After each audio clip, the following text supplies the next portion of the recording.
Anda kembali menyaksikan Apa Kabar Indonesia Malam. Kalau kita sama-sama simak judul dialog kita ini menarik ya. Ini mungkin bisa direspon dulu. Judulnya adalah Timnas Mesti Bertahan untuk Menyerang. Analisa Mas Akmal. Ya, saya pernah beberapa kali ketika Sintayong digantikan oleh Patrick Kluivert, saya selalu mengatakan dengan analogi ya, al-muhafazu ala salafi sholih wal akhzu bil jadidil aslah. Pertahankan peninggalan pelatih lama yang bagus, kemudian lakukan perubahan atau perbaikan-perbaikan dari sisi yang masih kurang.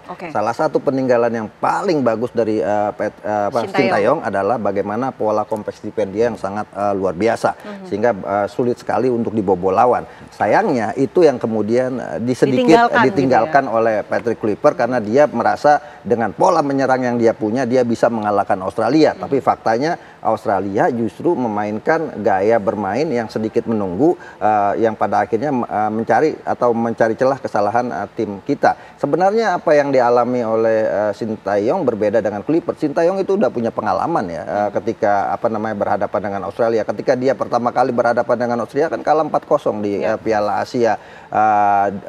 Asia ya, dimana kemudian Sintayong belajar dari situ, menganalisa, mengevaluasi bahwa Australia waktu menang 4-0 melawan Indonesia di Piala Asia, Australia juga tidak bermain menyerang. Mereka hanya menunggu kesalahan Indonesia di lini belakang untuk kemudian dimaksimalkan. Hal itu juga diulang ketika berhadapan dengan Patrick Kluivert. Tapi Sintayong ketika kemudian main di Jakarta, dia berpikir sulit untuk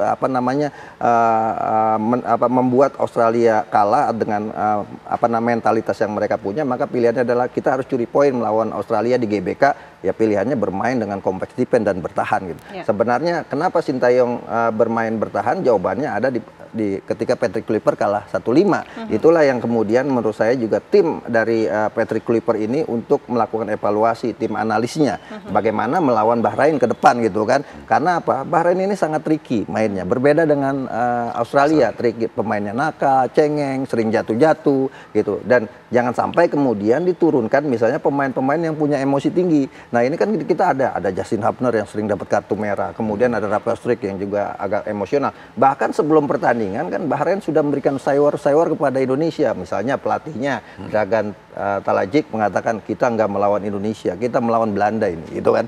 Kemudian Federasi Sepak Bola mereka mengatakan bahwa kita butuh jaminan keamanan untuk bisa main di GBK. Kalau bisa bahkan dulu disatakan minta dipindah gara-gara diserang oleh netizen Indonesia kan pasca pertandingan 2-2 melawan Bahrain.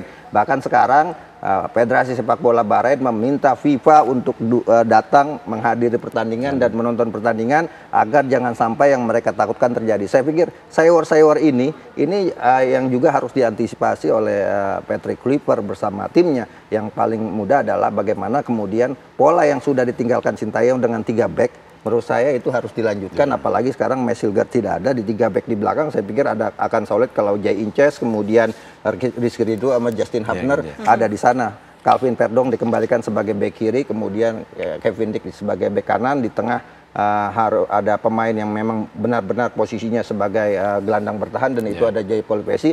Saya pikir kalau itu dilakukan dengan persiapan yang dilakukan saat ini beberapa hari lebih banyak dibandingkan ketika melawan Australia, saya pikir ini adalah momentum buat kita bisa memenangkan pertandingan melawan Bahrain. Karena apa? Pasti publik memberikan tekanan besar seperti itu. Kita pernah menang dulu zamannya zamannya Ivan Kolev tanpa pemain diaspora. Kita bisa menang 2-1 melawan Bahrain. Begitu juga di Piala Asia sebelumnya kita bisa menang lawan dengan sekarang materi pemain yang saya bilang tadi, Los Galacticos, dengan harganya yang sampai 638 miliar, bahkan mengalahkan harga pemain Australia kemarin yang menang 5-1, ini menggambarkan bahwa publik punya ekspektasi besar, tim ini bisa menang melawan Bahrain. Oke, kita sekarang bicara soal lini-lini. Mas Hermansyah mungkin punya analisa lain, lini mana yang kemudian harusnya diterjunkan dalam pertandingan lusa besok? Yang penting Mbak, komunikasi goalkeeper dengan defender harus kuat.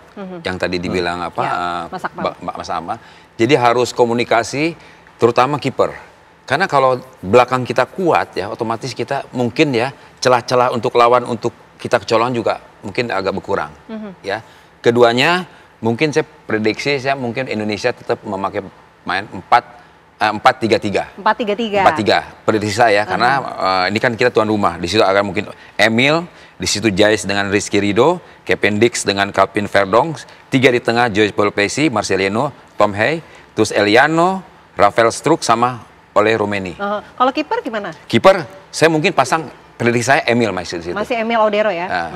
Jadi pergantian antara jadi Martin, jadi harus istirahat dulu. Artinya sekarang tergantung pelatih kipernya komunikasi dengan Emil, karena dalam kurun waktu ini kan 5-0 tuh sangat besar ya.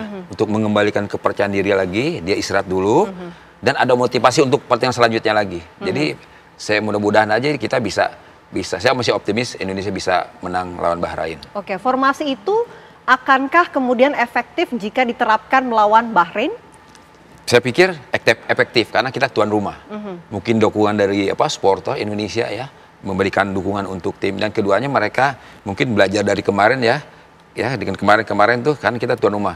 Kemungkinan bisa lebih super aktif untuk bisa menyerang. Ya. Oke, menarik juga kalau kita lihat performa pertandingan sebelumnya melawan Australia yang menjadi sorotan oleh seluruh masyarakat Indonesia tentunya adalah bagaimana performa dari salah satu pemain oleh Romeni. Itu kan merupakan pertandingan debut ya, pertama bagi oleh Romeni. Nanti mungkin bisa direspon usai jeda. Kita jeda terlebih dahulu pemirsa. Apa kabar Indonesia Malam akan kembali untuk Anda sesaat lagi.